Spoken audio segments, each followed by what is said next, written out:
మీరు ఎందుకు ఇన్ని ఇయర్స్లో చాలా తక్కువ సినిమాలు అసలు అంటే 2013లో కెరీర్ స్టార్ట్ చేసి 2025 వచ్చినప్పుడు ఓన్లీ 8 సినిమాలు మాత్రమే ఎందుకు? ఒకటి నా ప్రయత్న లోపం కూడా కొంచెం ఉంది.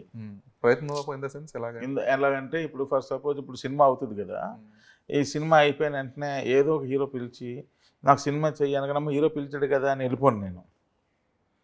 హీరో పిలిచాడు కరెక్టే, కథ ఏది అర్థమైంది కదండి. ఏదో కథ ఎక్కించేద్దాం ఇలా చేయలేను నేను, నా వల్ల కాదు అది, నేను చేయలేను అలాగా.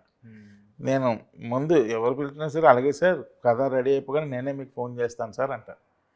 కానీ కథ నాకు దొరికి నాకు అనుకున్నట్టు కథ వచ్చి ఇదంతా అవ్వబోతే టైం పడుతుంది. టైం అవ్వబోతులకి నన్ను ఎవరైతే పిలిచారో ఆ హీరోకి ఇది సెట్ అవ్వదు.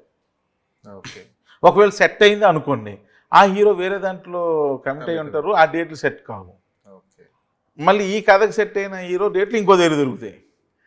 సో అటు జంప్ అవుతుంటాను, ఇలా లేట్ అవుతుంటుంది. ఇప్పుడు ఎలాగంటే కొంతమంది ఉంటారు, ఇది అవగానే పలానా హీరో పిలిచాడు కానీ టక్కని వెంటనే స్పాట్లో ఆ హీరో దగ్గర పాయింట్ ఏదో తీసేసుకొని టక్కని చేసేసి అది క్లోజ్ చేసేసి అది నేను చేయలేను.